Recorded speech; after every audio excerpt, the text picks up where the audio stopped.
Unë mendoj se, edhe pse ishte moti pak i ftohtë,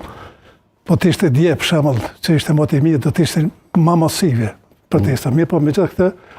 masiviteti ka ekzistuar,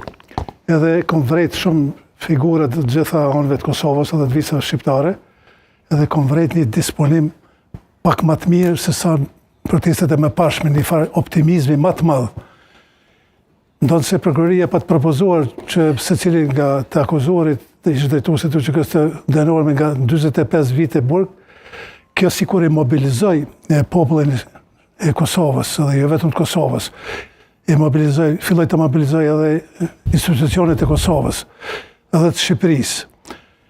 Ishte për shembull vizita e djeshme e kryeministit shqiptar Edi Rama në Prishtinë, takimet me presidenten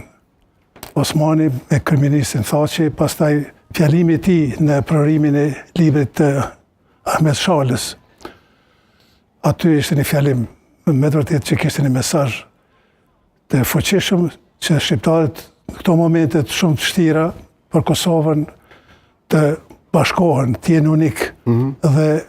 nuk guxojnë të flejnë çu kanë flejë që 5 vite. Sidomos institucionet e Kosovës, është mendimi imi dhe jo vetëm imi, nuk kanë bërë sa duhet për të mbrojtur vlerat e luftës, për të mbrojtur ish-drejtuesit e luftës, luftën tonë shqiptare, pavarësinë e Kosovës, sepse Zoti Thaçi është